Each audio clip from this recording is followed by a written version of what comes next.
নমস্কাৰ বন্ধুসকল, মই হিৰাণ। আজি এই ভিডিঅ'ৰ উদ্দেশ্য হৈছে এই 2024 বৰ্ষৰ শাৰদীয় নৱৰাত্ৰি মাতৃ দুৰ্গা দেৱীৰ পূজাৰ বিশেষ তাৎপৰ্য। দুৰ্গা পূজাৰ যি গুৰুত্ব তাৰে সম্পূৰ্ণ তথ্য আপোনালোকক আগবঢ়া হৈছে।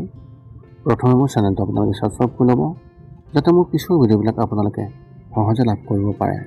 লগতে মোৰ ভিডিঅ' যদি ভাল লাগে তেন্তে লাইক আৰু শ্বেয়াৰ কৰিব, কমেণ্ট কৰি আপোনালোকৰ মনোভাৱ প্ৰকাশ কৰিব। এতিয়া মূল বিষয়লৈ। দুৰ্গা পূজাৰ গুৰুত্বৰ বিষয়ে আপোনালোকক সম্পূৰ্ণ তথ্য আগবঢ়াইছোঁ। এই 2024 বৰ্ষৰ শাৰদীয় নৱৰাত্ৰিত মাতৃ দুৰ্গা দেৱীৰ পূজাৰ বিশেষ তাৎপৰ্য উল্লেখ কৰা হৈছে। এই সময়ছোৱাত দুৰ্গা দেৱীৰ সকলো নতুন ৰূপকে বিভিন্ন ধৰণে পূজা কৰা হয়। হিন্দু ধৰ্মত দুৰ্গা পূজাৰ বিশেষ তাৎপৰ্য আছে।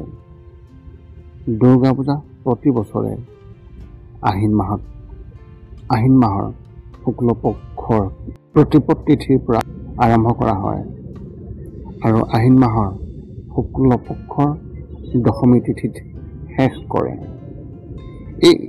এই উৎসৱটো অতি উলহ মালহেৰে পালন কৰা হয়। আজিৰ দিনতো বহু ঠাইত দুৰ্গাৰ পূজাৰ যি মঞ্চ বিশেষভাৱে তৈয়াৰ কৰা হয় আৰু দেৱী দুৰ্গাৰ মূৰ্তি স্থাপন কৰি বিশেষভাৱে পূজা কৰা হয়। সেই দিনটোতে দেৱীয়ে মহিষাসুৰক বধ কৰিছিল বুলি ধৰ্মীয় বিশ্বাস আছে। সেইবাবে ক্ষমতা অৰ্জনৰ লক্ষ্যৰে দুৰ্গা পূজাৰ উৎসৱ পালন কৰা হয়, যাতে বেয়াবোৰ শেষ কৰিব পৰা যায়। এই উৎসৱক অশুভৰ ওপৰত ভালৰ জয়ৰ প্ৰতীক হিচাপে গণ্য কৰা হয়। এই 2024 বৰ্ষৰ দুৰ্গা পূজা কেতিয়া আৰম্ভ কৰা হ'ব আৰু ইয়াৰ সঠিক দিন আৰু তাৰিখ, পূজাৰ সময়, পূজাৰ পদ্ধতি আৰু কি কৰিব লাগিব আৰু কি কৰিব নালাগে তাৰে সম্পূৰ্ণ তথ্য আপোনালোকক এই ভিডিঅ'ত উল্লেখ কৰা হৈছে। দুৰ্গা পূজা এই 2024 বৰ্ষৰ যি পূজাৰ পদ্ধতি আপোনালোকে জানি লওক। দুৰ্গা পূজাৰ বিধিসমূহ। দুৰ্গা পূজাৰ দিনা ৰাতিপুৱা সোনকালে উঠি দৈনন্দিন কাম কাজৰ পৰা অৱসৰ লোৱাৰ পিছত গা ধোৱা ইত্যাদি আৰু বিশুদ্ধ কাপোৰ পিন্ধিব লাগিব।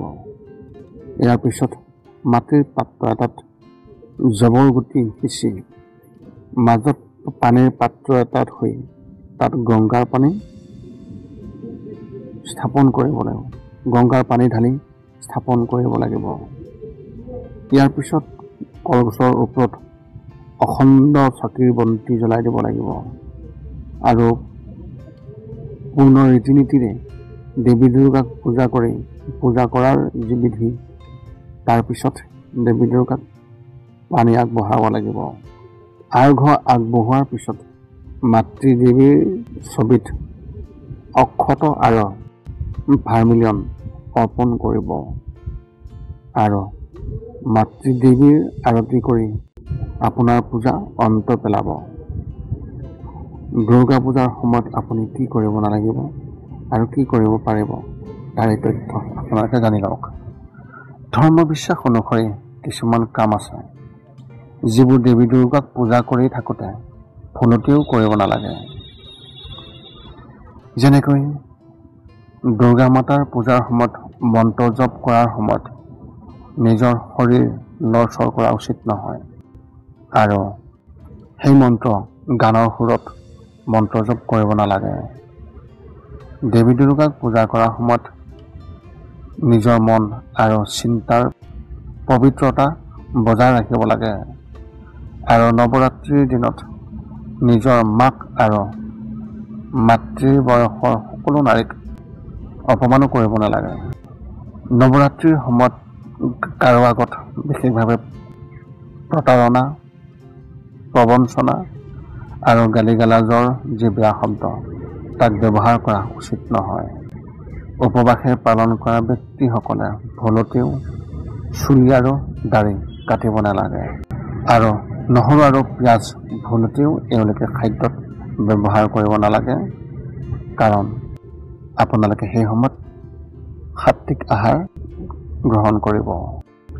9 দিন উপবাসে দেৱী দুৰ্গাক পূজা কৰা ব্যক্তিসকলে বিশেষকৈ সেই ব্যক্তিসকলে কোনো কাৰণতে ভুলতেও লেতেৰা কাপোৰ পিন্ধিব নালাগে। দুৰ্গা পূজাৰ সময়ত দেৱীৰ 108টা নাম জপ কৰিব লাগে। দেৱী দুৰ্গাৰ পূজাত অখণ্ড বন্তি জ্বলাব লাগে। দেৱী দুৰ্গাক সন্তুষ্ট কৰিবলৈ পুৱা আৰু গধূলি উপবাসে দুৰ্গা দেৱীক পূজা কৰিব লাগিব। দুৰ্গা দেৱী পূজা কৰাৰ লগে লগে খাদ্য খোৱাৰ উচিত নহয়। যদি আপুনি কোনো বাধাৰ সৈতে যুঁজি আছে, তেন্তে দেৱী দুৰ্গাৰ এই মন্ত্ৰৰ ওচৰত নিজকে সমৰ্পণ কৰক। সৰ্বস্বাৰ্থী হৰে দেৱী নাৰায়ণী নমোতুস্যৈ এই মন্ত্ৰ জপ কৰিব লাগিব।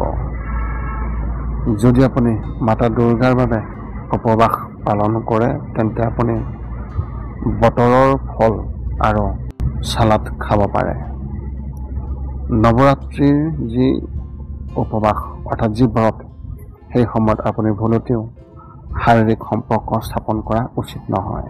যদি কোনোবাই দেৱী দুৰ্গাৰ বাবে উপবাস পালন কৰি আছে, তেন্তে গালি গালাজত বেয়া শব্দ আপুনি ব্যৱহাৰ কৰা উচিত নহয়। অৰ্থাৎ আপুনি খঙাল কোনো কাৰণতে নহ'ব, নতুবা কাৰো লগত কাজিয়া কৰা উচিত নহয়। এই 2024 বৰ্ষৰ দুৰ্গা পূজাৰ শুভ সময়সমূহ জানি লওক। দুৰ্গা পূজাৰ এই 2024 বৰ্ষত যি সময়, সেই সময় হৈছে 11 অক্টোবৰৰ শুক্ৰবাৰে দুৰ্গা নৱমী পূজা অনুষ্ঠিত হ'ব। দুৰ্গা নৱমীৰ যি তাৰিখ, সেই তাৰিখসমূহ আৰম্ভ হ'ব এই 2024 বৰ্ষৰ 11 অক্টোবৰৰ নিশা 12:08 আৰম্ভ হ'ব আৰু ইয়াৰ অন্ত পৰিব দুৰ্গা নৱমী তিথি শেষ হ'ব 12 অক্টোবৰৰ নিশা 11 বজাত। এই আছিল এই 2024 বৰ্ষত শাৰদীয় দুৰ্গা পূজাৰ যি সম্পূৰ্ণ তথ্য, সেই তথ্যসমূহ আপোনালোকৰ আগত অৱগত কৰি লওঁ। যদি আপোনালোকৰ জ্যোতিষ সম্বন্ধীয় কিবা প্ৰশ্ন থাকে, নিশ্চয় আপোনালোকে তলত কমেণ্ট কৰি আপোনালোকৰ মত প্ৰকাশ কৰিব আৰু আমি আপোনালোকৰ কমেণ্টৰ উত্তৰ অতি সোনকালে দিবলৈ আমি সকলো সময়তে সাজু আছোঁ।